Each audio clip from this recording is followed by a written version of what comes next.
Welcome to Pound the Rock, an NBA podcast by The Score, presented by Subway. I'm Joseph Cacharo, joined in studio as always by my fellow co-host, Joe Wolfon. What up? And we're going to talk some NBA basketball, as we do every week on this show. And we're going to start it off, as we have to, with the Kevin Durant-less Warriors. In crisis mode, having lost 6 of 10, going into Houston.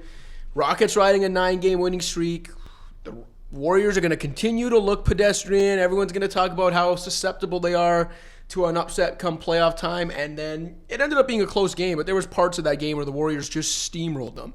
End up escaping with, I believe, only a 1-point victory. But, Joe, you wrote a great piece about the main takeaway from this game. So what was it? Just Boogie. I mean, he, to me, played unquestionably his best game as a Warrior. And I think, when we were talking before the season started about what the Boogie signing might mean for Golden State, I feel like this is the matchup that we were kind of talking about. And, obviously he gives them a lot of different dimensions that they didn't have before. But I think for this matchup specifically, where they've really struggled with that Houston switching defense and gotten bogged down a little bit, getting baited into playing iso ball, and also just like not really having a low post threat who could punish mismatches when they're switching a small onto him. I thought, the way that they played through Boogie in this game just kind of continued to dump it down to him in the low post, the way that he was able to make them pay basically as a scorer or as a passer. And he's throwing these really nice backdoor bounce passes. He's kicking out to 3-point shooters. He's throwing skip passes. Like, his passing was the thing that maybe stood out the most to me. But then in the second half, when I think the Rockets kind of game planned a little bit to take away his passing, he just took what they gave him and started scoring in bunches. He got 20 points in the second half. And I thought, probably after Klay Thompson was maybe the second best player on the floor in this game. And I think that's just huge for Golden State. I mean, I think the defensive concerns are still there. They don't go away with this one game. And I thought he held up actually better than I would have expected him to in this game. Because, look, as much as he can kind of punish the Rockets' switches, the Rockets are going to look to do the same thing to him at the other end and get him switched on to Harden and him switched on to Chris Paul and look to exploit him that way. And so for the Warriors, like, if he's going to stay on the floor in this matchup moving forward, I mean, this is the last time they're going to play in the regular season, so if they see each other again, it'll be in a playoff series. He needs to do better than just break even, I think. Like, he needs to punish the Rockets' switches in a way that exceeds what the Rockets can do to him at the other end of the floor. Yeah, I agree with you. I think what's interesting is, wondering if he can do that when Kevin Durant's also on the floor, right? Because so much of last night was the fact that, as you mentioned, they were running their offense through Boogie, as they should have. They're obviously, I doubt they're going to do that when Kevin Durant's back. Maybe they will, and it'll be interesting to see if they do play the Rockets in the playoffs. And obviously, you'd assume Kevin Durant's healthy and they've got their full, wealth of options there. That it might limit Boogie's effectiveness if he's not the focal point on offense. But what I thought was interesting is we talked when Boogie first joined the Warriors about how this kind of made them matchup proof, because the one weakness the Warriors had is when they went to their death lineup or their best lineups in general, they were always small. And so you could punish them on the glass. You could punish them inside. You could maybe get some easy buckets down there on offense, and on the defensive end, obviously you could create some problems as well. And I think last night was the first game that we really, really saw what we were talking about months ago when we called the matchup proof, in that, this was a heavy switching team, especially the Rockets. And there were so many points in the game where it seemed like the Rockets had a good defensive possession going. And then it's the camera pans a little to the left. And it's oh, never mind. Boogie's got Eric Gordon in the post. Right. They give him the ball and it's 2 points, or he swings it to the corner. This to me was the game that really showed how matchup proof the Warriors could be. And they didn't even have Durant yet. Yeah, and I think, probably an underrated element of that is the Rockets, who are a very good offensive rebounding team, got 5 offensive boards in this game. I thought Boogie was great on the defensive glass. And that really helped him, I think, basically play to even for the most part at the defensive end. I thought he did a pretty good job on a couple switches. He moved his feet well. He kept his hands up. the big thing right now, like he's obviously not moving great laterally. He's got no lift. Like there was one possession in that game where it was like a two-man fast break, him and Steph hit him with the pass, and Boogie barely dunked it. He's just like not really getting off the floor, and when it comes to trying to contest shots, that becomes a bit of an issue. But I thought he did about as good a job as you could have expected him to do. And the other aspect of that is if he's out there and you're sort of exposing him to potentially getting attacked at the defensive end, you almost have to make it worthwhile by playing through him offensively and making the most of his offensive skills. And I think when Durant is back, the solution to that is probably just to stagger their minutes a little bit more. And you saw like when Steph and Draymond were out of the game, that was I think when Cousins was doing the bulk of his damage almost. They were really just like feeding him possession after possession and allowing him to basically orchestrate the offense from the low or the high post. So a great game for him and a really encouraging sign for the Warriors if they're looking ahead to a potential rematch, because this win helped them avoid a season sweep at the hand of the Rockets, and also, like you said, ended that 9-game win streak. Yeah, so the Rockets go 3-1 against the Warriors. They won one of those games without Harden, won one of them without Paul. Obviously, we know about last year. It went 7. The Rockets had them on the ropes, if not for Chris Paul's injury. From what you've seen this season, including last night and all the Boogie stuff we saw, and Clay had a great two-way game too. He was really good defensively on the perimeter. Has anything changed in terms of how you would view this, whether it's a West Finals, a West Semifinals? Do you see this going any differently, going any longer, going any shorter than you did, say, in October?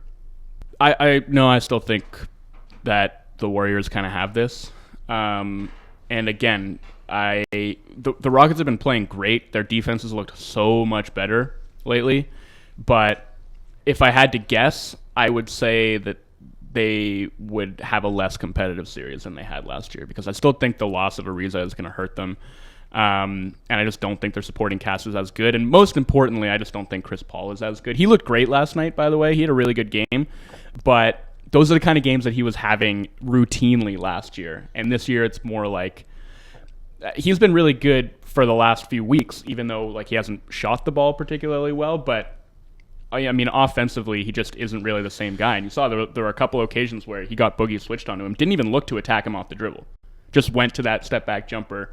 And, that to me is a big difference with him. He's still, as much as he's, I think, done a better job of just kind of like controlling games, he still doesn't have that explosiveness all the way back. And I don't know if he's going to get it back. And, without him playing up to the level that he played at last year, I just don't see how the Rockets can make it a more competitive series than last year's was. Yeah, he's not creating that separation in the mid-range, like as you just mentioned, even just being able to get away from Boogie. When he gets a big switched onto him. Chris Paul, for basically all of his career, was the master of kind of getting into the mid-range, creating a little bit of separation with his dribble, rising for a easy 2 points. Yeah. And he's just not creating that separation anymore, and it's leading to him like getting blocked in the mid-range or just not even be able to get a shot off, and it's kind of jarring when you consider what we've usually seen from him. But yeah, no, I agree with you. I don't think it's going to be as competitive a series. I just think last year all the Rockets had to do was be themselves, like be the team they were all year. They were so versatile defensively.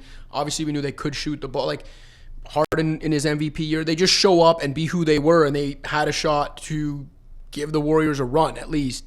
Whereas this year, it feels like they need too much. There's too many ifs. It's like, well, if Chris Paul bounces back to form, if their role players play above their heads, if a third guy steps up behind, like there's just too many ifs this season. They're just not as good. Frankly, the last Warriors Rockets things. What do you think of the Morey extension? You got 5 years. No brainer. Yeah. I think the Rockets are going to be in good hands. I mean, I'm really interested to see what the Rockets look like by the end of that second contract, because the big challenge for Morey is what do you do when this core sort of starts to cycle out, and that might start to happen sooner than we think because of Chris Paul's, let's call it a gentle decline this season. I mean, that's already clearly begun. James Harden's 29. And so I think you can reasonably say that he has maybe like 2 years left producing at the level he's producing at now. So when that core starts to kind of age out, how are you picking up the pieces? And because, it's not like they have a wealth of young assets that are going to help bridge the gap between this era and the next. I think he's going to have to get pretty creative, and I'm really interested to see how he handles it. Yeah, weird day for the Rockets in that the Morey extension happens. Then a reporter claims that their new owner, Tillman Fertitta, is cutting costs across the board in like every department. And then Fertitta on Twitter calls out that reporter, basically saying it was BS. So a weird, eventful day in Rocketland yesterday. Let's move on to our favorite segment of the show, brought to you by Subway, our Sweet vs. Heat segment. Sweet vs. Heat, brought to you by the team at Subway, whose new Sweet vs. Heat chicken sandwiches are making people choose which side they're on. So we'll start with you, Wolfon, and who's your hot team of the week? I got to go with the San Antonio Spurs. Back from the dead. It was just 2 weeks ago on this podcast that we were talking about their playoff streak maybe being in jeopardy. Well, that rodeo trip was insanely that catastrophic rodeo trip. They were clinging to 8th in the West, and now they won 6 straight, including wins over the Thunder, the Nuggets, the Bucks, and they are back up to 6th in the West. I think being back home for a bunch of those games has just been huge for them because they are 26-7 at AT&T Center this season compared to 13-22 on the road. Wow. And I don't know what that's about, but last season they were 33-8 at home and 14-27 on the road. So they have had some wild home road splits that I can't fully explain. But getting back home has really helped them, and I think more so than that even, they've just been helped by getting Derek White back after he missed 3 weeks with that heel injury, which really encompassed the majority of that rodeo trip when their defense really fell apart. But this season they're 32-21 when he plays and only 7-8 when he doesn't. They give up about 5 fewer points per 100 possessions when he's on the floor. He's really important, and he's been really impressive to me at the defensive end all season. Just like his ability to fight through screens, to stay in front, to contain dribble penetration, to contest shots, but also kind of keep his hands out of the cookie jar and avoid fouling. As a help guy, sort of pinching in or digging from the weak side. And if you watch like their last couple of games, I mean, he did a number on the Bucks. He guarded everyone from Bledsoe to Brogdon to Middleton to Giannis in that game. There were some possessions in the fourth quarter where it wasn't even like he was getting switched on to Giannis. He was the primary defender on Giannis, who has maybe like an 8-inch height advantage over him. But White still managed to give him trouble. And then the following game against Dallas just utterly dismantled Luka Doncic and helped force him into, I think, 5 or 19 shooting with 9 turnovers in that game. So, I mean, he to me, like, he has a case for one of the all-defensive teams. He's been that good. So getting him back has been huge. But I don't know, man. The Spurs have had a weird season because it's always up and down with them. And I think part of it is that they can always sort of rely on their offense because they're a really good jump shooting team. I think they're still first in the NBA in field goal percentage, first in three-point percentage, first in free throw percentage. So, they can always sort of rely on that as long as they're not getting totally shredded defensively. And also, I have no idea. They're doing this while starting Pirtle and Aldridge at the same time, while DeRozan, who is a non-spacer, is also on the floor. I don't quite know how they're doing that, but I guess we all just bow at the altar of Pop. Yeah, I was going to say, Greg Popovich, baby, zig when others zag, I guess. This is a weird way to zig. The Spurs have been great the last couple of weeks since that aforementioned rodeo trip. It's weird to see the Spurs the last couple of years, obviously last year with Kawhi missing so much time, this year post-Kawhi. Like, the one thing through all the heyday of the Spurs was they could go and win on the road. They were just a good team, right? It didn't matter where it was. And it's kind of weird to see the last couple of years the Spurs turn into this like low-level playoff team. They've got just enough talent to make the playoffs in the West and, to get your 45 wins, whatever it is that you need. But they're not good enough to go on the road and beat good teams. And like that's kind of the weird part. But, right. Once you accept that this is what they are now, I think you should still be impressed by what they've done, especially when you might like that DeJounte Murray injury at the beginning of the year. I still don't know if people realize how big that was for them. And right. That's something like even going forward, I'm looking forward to seeing is it's a White Murray backcourt isn't maybe like the most natural fit if you're starting both of them or they're both on the court at the same time. But I just think not even just defensively, I think that could be a really good two-way backcourt. And, who are we to assume that Greg Popovich can't extract every bit of offensive value out of those two guys. Or Chip England, for that matter. Because, if the reports are to be believed, before DeJounte Murray picked up that injury, he was, ready to have a breakout season as a shooter. I'd be excited to see that too. And I'm just, the fact that their offense continues to thrive is just impressive to me, because that offense is pretty pedestrian. This isn't like the beautiful basketball that we've grown used to seeing from the Spurs in the first half of this decade. They're 27th in the league in passes per game. They're 26th in frequency of cuts. It's just like, it's a lot of Aldridge post-ups, DeRozan ISOs, Patty Mills coming off a pin down, Bellinelli shooting off of dribble handoffs. It's all pretty rote. And, they're not reinventing the wheel here, but that sort of simplified offense has really worked because they have all these good jump shooters and they never turn the ball over, which is always, I think, a hallmark of Greg Popovich teams. But here they are. They're tied for 6th in offensive efficiency, and they're 20th on defense, which is concerning. But with White on the floor, they actually perform like the 7th best defense in the league. So also, you look at this roster, like 20th ranked defense is bad, but like for this roster, I'd argue that's almost an overachievement, because when you look at the guys they're trotting out, like they could easily be a bottom 5, bottom 4, bottom 3D. Yeah, especially with the way that Aldridge has played defensively this season. He's not been good at that end of the floor. But yeah, I mean, I think there's still hope that they can win a series if the matchup shakes out in their favor. Like, I think if the season ended today, they would get the Rockets, which would be bad. But if they got the Nuggets, say, in the first round, I don't think I'd be shocked if the Spurs pulled an upset there. But yeah, they've been playing great ball, and I don't know. We'll see if they can keep it going down the stretch. Another team you can say that about in the bottom of the West playoff race. It's playing great ball. Not sure they can keep it going, but the Los Angeles Clippers, the best team in LA. By far. By far. So they've only, since we last recorded last week, the Clippers have only gone 2-1. So it might seem a little weird to have them as one of the hot teams of the week. But that one loss, it was to Portland. The Clippers were on a back-to-back, and the Blazers had a 2-day rest advantage. So I don't even know how much I'm putting stock in that game. But before that Portland game, the Clippers had won 5 straight. They dismantled the Celtics on national TV, just crushed them. Beat the Thunder, beat the Lakers, which I guess isn't that impressive. They won at Sacramento, which is impressive this year. Since trading Tobias Harris, when everyone, including myself, thought they were going to fall out of the playoff race, they're 9-5. Okay, they've beaten the Celtics twice during that span. Actually, they're now 4.5 games clear of 9th, with less than a quarter of the season to go. So they seem pretty safely in a playoff spot. They're closer to 3rd, 3.5 games, than they are to 9th, and they're only a half game out of 6th. This team's deep. We know that. They've got a lot of good players. They don't really have any bad players. But considering how starless they are in a traditional sense, to hang in, not only hang, but to be in the thick of the West playoff race with 15 games left. Like, Doc Rivers has done such a great job with this team. And I know, like, the last couple of years of the Lob City era Clippers didn't go the way everyone thought. And I think at least a little bit, especially because of the way he managed the team as an executive. I think Doc Rivers had lost a little bit of his luster. And I was saying it for a long time. Doc Rivers, the executive, really hurt Doc Rivers, the coach. But you look at him, like, since going back to just being a full-time coach and nothing else, even last year, I don't know if he got the credit he deserves for how well the Clippers played for a majority last year.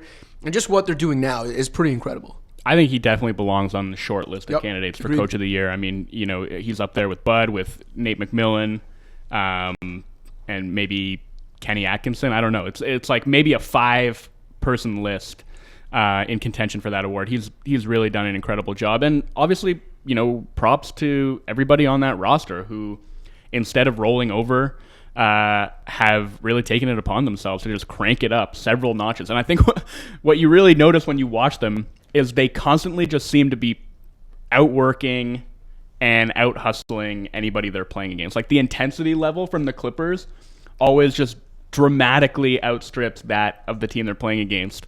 And I think Patrick Beverley probably exemplifies that more than anybody. Like, that dude just has it turned up to 11 all the time and can't really seem to turn it down. So he's been great, and Montrezl Harrell has continued to be outstanding off of the bench, and a couple other players who I know we're probably going to talk about shortly have also been really, really good. So I'm really impressed with what that team has done, and frankly, I was one of those people who expected them to fall out of the playoff race, and it seemed like maybe they wanted to, because they wanted to keep their pick this year rather than conveying it. But, I mean, from where they are now, it certainly doesn't look like that's going to happen. You mentioned a couple players we're going to talk about, sure. So let's talk about them now. Let's hand out a sweet moves of the week, sweet player of the week honors to a couple of Clippers. And the two guys mostly responsible for this team, this starless team, having a top 10 offense right now. So who's your guy? I can think of no more appropriate player to bestow this honor upon than sweet Lou Williams. He's played his way into the Sixth Man of the Year conversation to me. I've basically been set on one of Harrell, Sabonis, or Dinwiddie all season. I think Lou Will stole it now, man. He's definitely in that mix and maybe right at the very top of it now with the run that he is on. And if you'll allow me a bit of arbitrary endpointing here, since the start of February, he is averaging 24.5 points per game, 5.5 assists per game, and that's in just 28 minutes. So on a per-minute basis, he's fourth in the NBA in scoring during that span, behind only Harden, Giannis, and Towns. And if you scale it out to per 36, that's 31.5 points and 7.1 assists and 10.4 free throw attempts over the course of 17 games since the start of February. And meanwhile, this Clippers team just keeps on winning. And during that time frame, they've been 12.5 points per 100 better with him on the floor, which is actually not that far off his season-long on-off net rating split, which is 11.4. So all season long, they've relied really heavily on him, and he's been a big driver of their success. But he has just gotten better as the season's gone along. And I think if you compare what he's doing to what he's done in past seasons, like I think he's improved as a playmaker, especially in the pick and roll. Yeah. But as a scorer, he's not really doing anything differently. He's just kind of perfected every trick in his bag, and defenses haven't figured out how to guard him. And I'm not sure what you do. Like, he has his kind of shoulder fakes and his hesitations and the things that kind of help him get to the basket and bait fouls. But the one thing is just that, like, that sideways drifting jumper going to his left that seems impossible to guard because he doesn't have to stop. He doesn't have to square up or set his feet. He just keeps moving.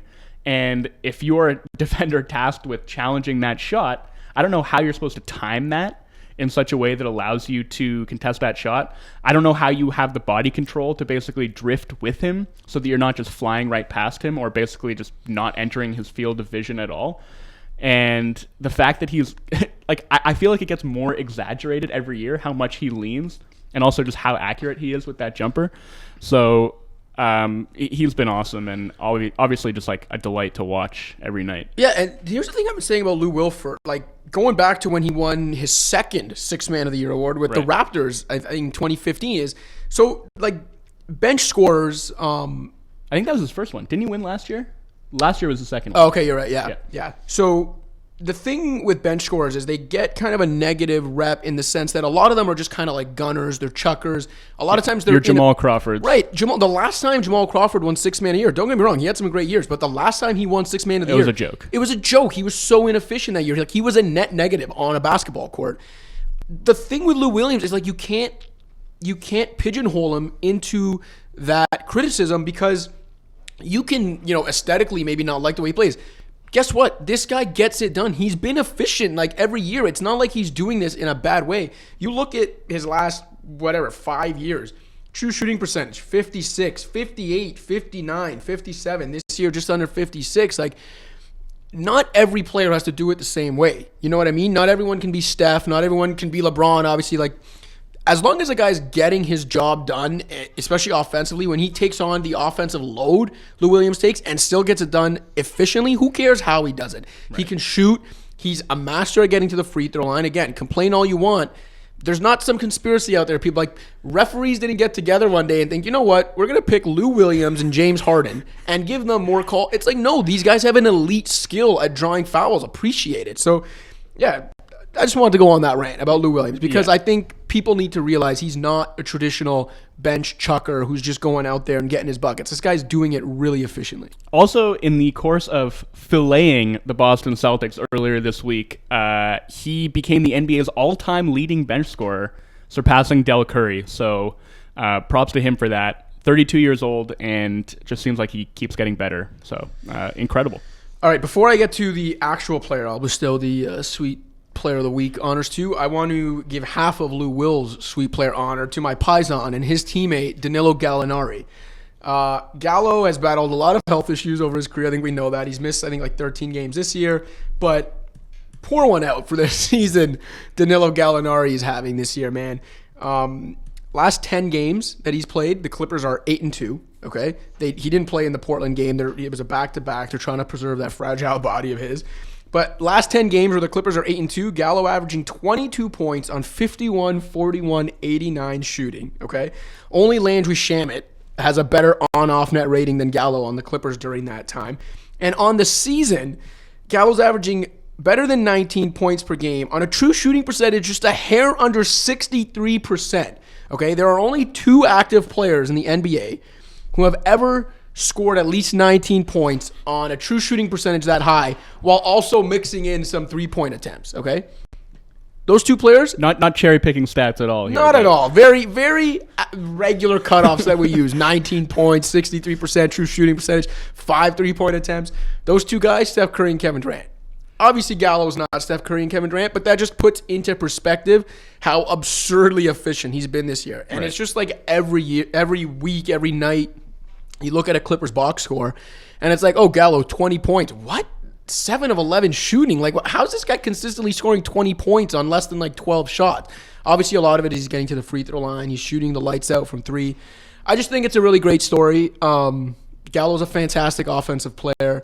And I just think, in the right system, with the right coach, preferably on a good defensive team that can mask his limitations on that end, he can contribute to a winning team. Absolutely. And I think maybe we should just cap this Clippers puffery by saying that, for a team that has free agent aspirations, big-time free agent aspirations going into the offseason, I think they've really positioned themselves pretty well. And I think they can make a strong pitch to a marquee free agent and say, look, like, we have a strong playoff core in place right here. This is a great supporting cast for a superstar to want to go and join, because you're going to go in there and you're going to be the guy, but you're going to have tons of support.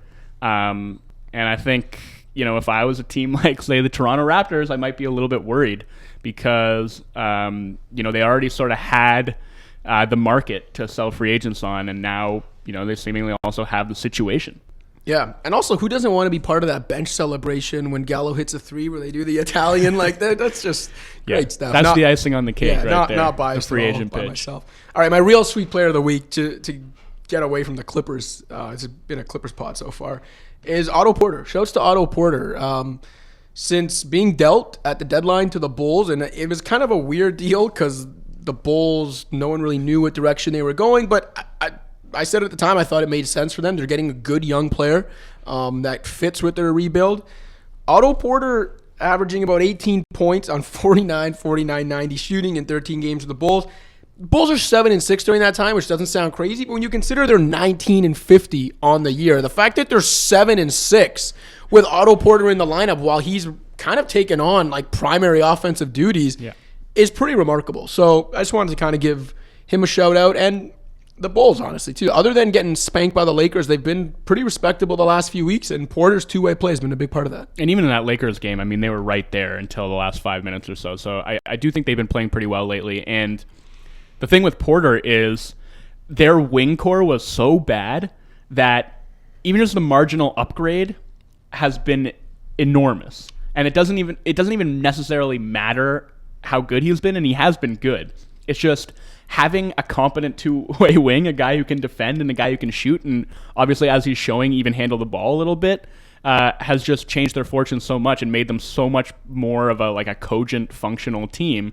I loved that trade for them, and I like that they kind of went for it, despite the fact that they are ostensibly tanking and trying to get a high draft pick this year. They picked up a guy who has some term. They didn't mind eating the money that he has left on his deal, and I think it's going to pay off for them, honestly. Yeah, I agree with you. All right, I think that does it for the Sweet versus Heat segment. We're going to take a break, and when we come back, the return of Make or Miss. We'll bounce around the association and ask some burning questions.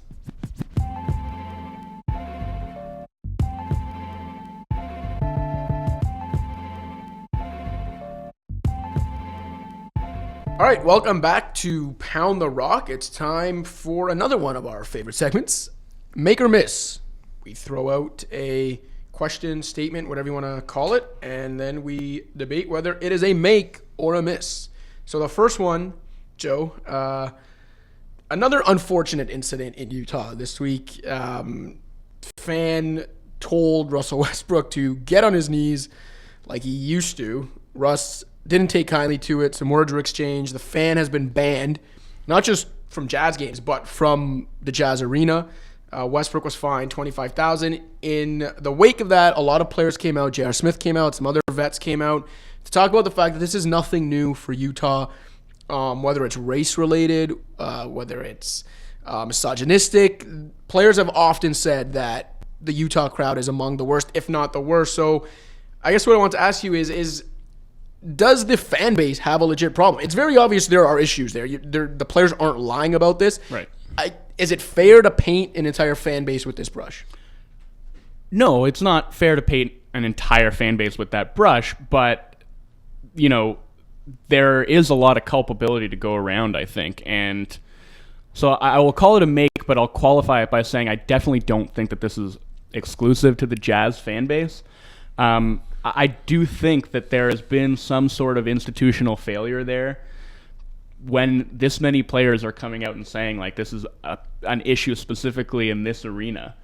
And it almost seems like it's taken this long for the kind of punitive action that's been taken. Like, you get to a point where I think a player like Russell Westbrook, when he hears that kind of thing, doesn't feel like he's being supported enough, and feels like he basically needs to kind of take matters into his own hands and clap back at a fan in his own defense. And I just think, like if you are the Jazz, if you are Jazz arena staff, and you know that this has been a problem in the past, like, you just need to be hyper vigilant about this kind of thing. And I'm hoping that will, like, be the case moving forward. I don't really know what the enforcement mechanism is going to be there, and obviously you get into some tricky territory when Michelle Roberts came out and said that they need to have a zero tolerance policy when it comes to this kind of thing, and that's always just going to be a judgment call, and it's hard to avoid getting into a sort of he said thing when it's just a question of what people hear or how it's construed. But I mean, we make value judgments about stuff like that all the time. Mm-hmm. Like, I think that's how we live our lives, is we sort of decide what we will and won't tolerate. And from what I can tell, and based on what current and former players have said, Jazz fans and their arena staff have been willing to tolerate a lot of hateful speech. And, like if that fan was saying something loud enough that Russell Westbrook could hear it, then there were a lot of fans within earshot who could hear it too. And I think it's incumbent on all of them to not tolerate that kind of thing and make sure that it gets stamped out before it gets to the point that Russell Westbrook has to tell a fan that he wants to F him up. Yeah, no, look, I agree with you, obviously, that it isn't fair to paint the entire fan base. Obviously, we're not saying that everyone who's going to a Jazz game has these feelings, is saying these things. But at the same time, when it comes to matters like this, perception really is everything. Yeah. And if you've got players, for the most part, coming out and saying, like, that's Utah, that's a Jazz game, then it is up to Jazz fans, the Jazz organization, to change that perception. And one way, the first way primarily, is, as you just mentioned, other people are hearing this stuff too. And, you can hear it and not do anything about it, and it doesn't mean that you think the same way as that person, but you're enabling it. If you don't do anything about it, you're enabling it, and this perception is out there. So whether it's reporting it to arena security, arena staff, whatever it is, do something about it and weed these people out, ban them from the arena for life, and hopefully you can erase that perception. But it is going to take a while, and it's going to take some work to do it. On that note, though, I did want to shout out, there's a Jazz fan, his name's Devin Deaton, and he actually started a GoFundMe to raise $25,000, the same amount Westbrook was fined, to go towards a charity called the Human Rights Campaign. So good on him, and it's going to be like baby steps like that will help Jazz fans change this perception, as we mentioned. All right, moving on, staying in the Northwest Division. Make or miss, Mike Malone and the Nuggets were right to bounce Isaiah Thomas from the rotation. Yeah, unfortunately, I think it's a make. And honestly, this situation was entirely foreseeable. I think, we were talking about it in the lead up to Isaiah coming back. They had really just found something with this bench unit that was led by Monty Morris. And I think, the fact that Isaiah might have upset the chemistry of that bench unit, and the fact that, he hasn't played in an awful long time, didn't look that great the last time he played, is obviously a defensive liability. It just seemed like it was going to be really difficult for him to slide in and for that unit to continue functioning the way that it had been.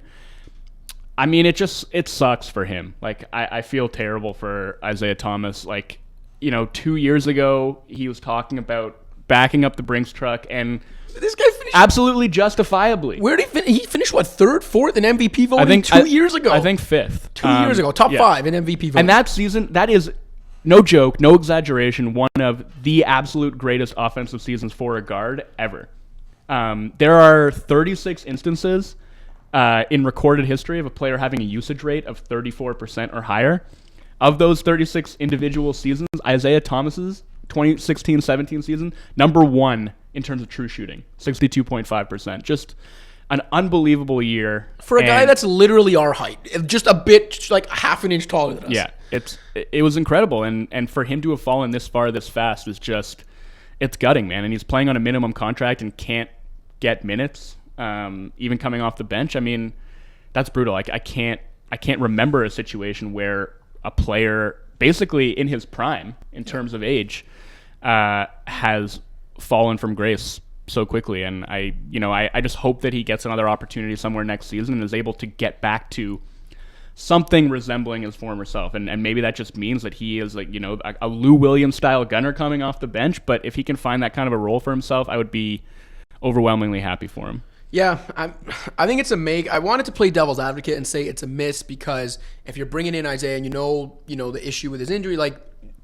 it's up to you guys to figure out how it's going to work, and you have a couple weeks. You're probably finishing second. Just see if you can get him acclimated and get him going into the playoffs, because he could be, a huge factor for you. But I think that's easier said than done, sitting from here as opposed to being in Mike Malone's position, where there is a lot of pressure on them, not just to make the playoffs, but given the way they've played, to at least win a round. I don't know. It's been a while since the Nuggets have won a playoff series, and they've had these Game 82 heartbreaks the last couple of years. The other thing, too, is I think because of that, so, if this was like a more veteran team that's been there in the playoffs, I think that they would have a little more rope in terms of allowing Isaiah to play his way into the rotation and seeing where it is in a few weeks when the playoffs come up. But again, just the pressure Malone's under, the pressure the Nuggets are under. They're a young team. They can't take any risks of going into the playoffs out of sorts. So I fully understand where he was coming from in that regard. Keep going here and make or miss. This one I think is interesting. Make or miss. At least one of the Hawks or Suns will make the playoffs next year. I'm gonna say miss, and a narrow miss on the Hawks front. I think an egregious miss on the Phoenix front. I don't think they have much hope of making the playoffs next year. But Atlanta's definitely been playing really well in the second half, and they have an opportunity. They add another lottery pick to that mix, and the possibility of guys like Trae Young and John Collins and Kevin Huerter taking another leap forward next season, with another young stud in the mix. I mean, I could definitely see how they might get into that conversation, but to make the leap into the playoffs, I think I would still have to call that a miss. Especially you're looking at it and probably you're thinking those top five teams are still going to be in the mix for the playoffs next year. The Knicks are probably going to jump into that mix. The Nets are probably still going to be there, you would think. I just think there's so much in flux right now, given the free agency that's coming up. It's just really hard to say. But I am bullish on the Hawks' future. I think they have really looked great and are kind of coming together as a unit. And obviously, that two-man game between Trae Young and John Collins is looking mighty nice right now. Yeah, to be honest, I don't even know why I put the Suns in this cover. Like they had that win against the Warriors. They beat the Bucks. They've beaten some good teams. They beat the Bucks twice this year. Only team to beat the Bucks twice. Yeah, I think Phoenix is like 5-3 since losing 17 in a row. Booker's having a solid year. Mm-hmm. Ayton obviously is kind of lost in the shuffle behind Luka Doncic and even Trae Young and what some other rookies are doing, but he's had a good rookie season. Fabulous young big. Mikal Bridges has given them some good minutes. They're gonna have another good pick. So I think Phoenix has some potential, but they haven't shown it yet. Whereas the Hawks, they've kind of had the perfect tanking season in the sense that, from a fan's perspective, in the sense that, so they lost like 17 of 20 at one point in November, early December, and they were out of the race early. So they didn't have to worry about, playing their way into a meaningless 8 seed or anything like that. But then once they were out of the race, they're like 18 and 22 since mid-December, which in the East, that's like a 36-37 win pace. In the East, they would be in the playoff race going into it. A lot of that is because of their 2 young players, and Trae Young and John Collins playing well. It's not like they're doing it with these veterans that aren't going to be part of the future. They should have another top 5 pick. They could have as good as 2 top 6 picks, because from the Trae Young, Luka Doncic draft night trade, the Hawks will get Dallas's pick as long as it's not top 5. So the Mavs pick ends up 6. Right. The Hawks probably get 2 top 6 picks to add to Trae Young and John Collins. In the East, I'm going to call it a make. I'm going to say the Hawks do make the playoffs next year. Yeah. The Mavs have been sinking like a stone too. So that might bode well for Atlanta. And, just to the Phoenix thing and what you were talking about before with the Bulls too, I think you can maybe make the case that these flattened lottery odds have actually had their desired effect this season, because those teams who are at the bottom are not trying to completely out-tank each other. I feel like they're still basically trying to win games. I mean, we saw the Cavs absolutely spank the Toronto Raptors earlier this week. Like, these teams are still going out there and putting a good faith effort on the floor. So I think that's pretty encouraging, and I think it's fair to say that the fact that, the bottom 3 teams are basically going to have the same shot at winning the lottery has made it so that they don't have to worry about losing every single game and can actually just go out there and compete. Next up is make or miss. The Mavs reportedly going after Kemba Walker this summer makes sense. Oh, yeah, absolutely a make. This was a report from Rick Bonnell of the Charlotte Observer, said that the Mavs were expected to be the most aggressive team pursuing Kemba in the offseason. And I love that fit. I think Kemba, obviously a wonderful pick-and-roll guard who would be able to play pick and roll with Luka. He'd be able to play pick and roll with Porzingis, or he'd be able to spot up around Luka, Porzingis pick and roll. And I think, a situation like this, there's always like, Luka needs the ball in his hands and Kemba needs the ball in his hands. But I mean, yes, both those guys are great with the ball in their hands, but that doesn't mean that that's the only way to use them, or that, even putting the ball in their hands as often as those teams are is necessarily the right way to use them. Also, they can both shoot the lights out. Right. So they're fine off ball. And you know what makes a good ball-dominant player more of a threat? Having another great ball-dominant player on the court with him. And Kemba's been really good and really effective as an off guard. Whether he's been, like when he was playing alongside Jeremy Lin, when he's played alongside Tony Parker, like he can be really effective in that role. And I think with those 3 guys, Dow's offense would be really, really good. Yeah. So I'm into it. I hope it happens. And I understand Kemba loves Charlotte and may well want to stay there long term. And if he decides to do that, I'm certainly not going to hold it against him. But on a selfish level, I hope he leaves, because I cannot watch him toil away in that hopeless situation any longer. I don't think another franchise just exemplifies slightly below mediocrity like the Charlotte Hornets do. Right. They're not bad enough, as we know, to really get in the mix for like a top pick. They're nowhere near good enough to even think about winning a playoff series, even in the East. They're barely good enough to hang in what's a very sad bottom half of the playoff race.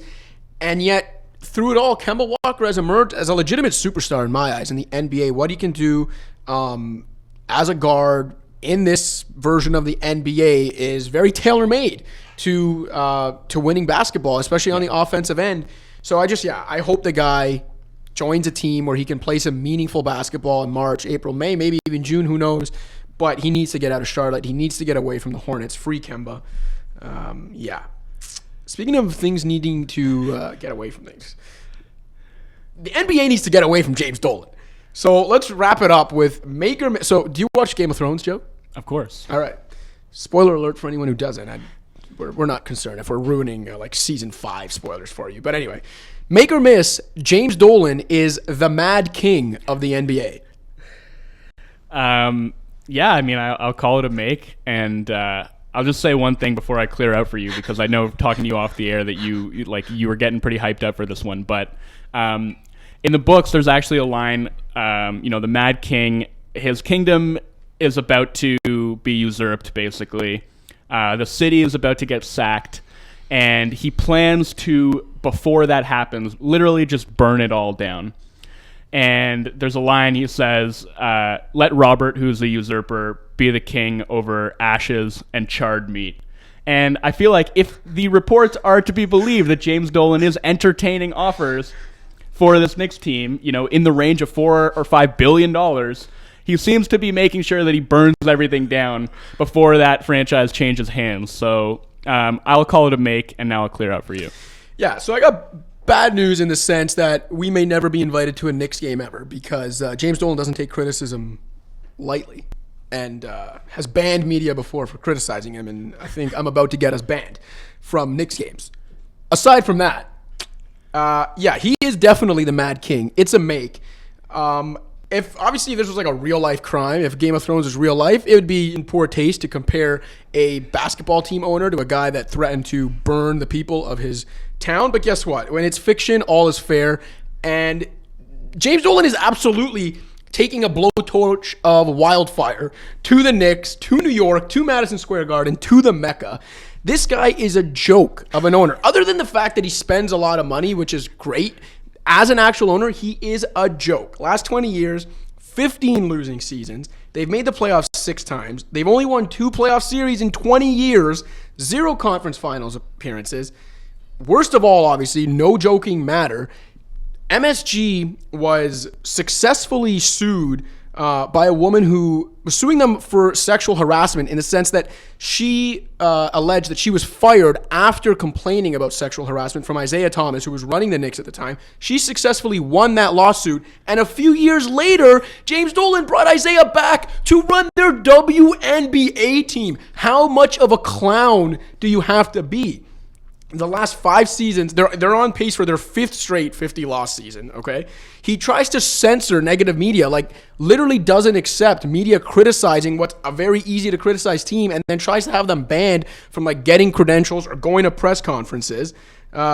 Then has the audacity, okay, to ban a paying Knicks fan, not for saying something crazy insensitive or crazy offensive, but because the guy yelled "sell the team" at him.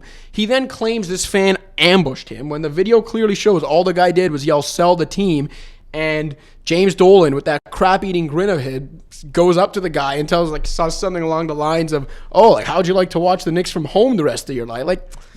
I'm so done with James Dolan. I cannot imagine being a Knicks fan living in New York, how frustrating it must be to watch this man run this team into the ground over and over again. He's a thin-skinned clown. He's a stain on the NBA, okay?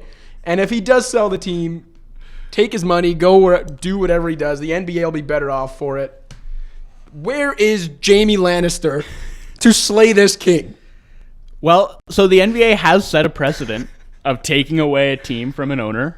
They did it with Donald Sterling about 5 years ago. So that precedent exists. I don't know what James Dolan would have to do in order to get the Knicks taken away from him. But, I guess you'd have to hope that it happens sooner than later if he's really not willing to sell. But obviously, it's just disappointing, man, because I do think the NBA is better when the Knicks are relevant and when they're good. And they have existed in a perpetual state of dysfunction, and there's really no reason for that to be the case. They play in an enormous and booming market, and they're one of the most storied franchises in the sport, and just for whatever reason they have not been able, not for whatever reason, I think you've pretty clearly laid out what that reason is. They haven't been able to get out of their own way for a really long time. So I appreciate that rant and you laying it all out there like that. And, hopefully a couple of years from now, there will be different ownership and the Knicks will be able to go in a brave new direction. Yeah, and look, I know obviously there are a lot of free agents linked to the Knicks this summer, most namely Kevin Durant and Kyrie Irving. Free agents are free to do it. That's why they're free agents. They can do what they want. And if guys want to go play and live in New York, all the power to them. But if all they want to do is go play and live in New York, may I suggest the Brooklyn Nets? Don't reward James Dolan. I know that it would also be rewarding long-suffering Knicks fans. Definitely reward Mikhail Prokhorov, a Russian oligarch. At least as an organization, they're better run. And they haven't done as damaging of things as the Knicks have. But I'm with you. Yeah, I'm with you. That's the end of that. That seemed like a good place to stop. Yeah, I didn't think anything could upset me like talking about Ernie Grunfeld's job security. But Yeah, man. we found hot under the collar. James Dolan is what gets me there. All right, I think this was another successful week of Pound the Rock. Do you agree with that, Joe? I have to agree. All right. Well, for Joe Wolfon, I'm Joseph Cacharo. Thanks for listening to Pound the Rock.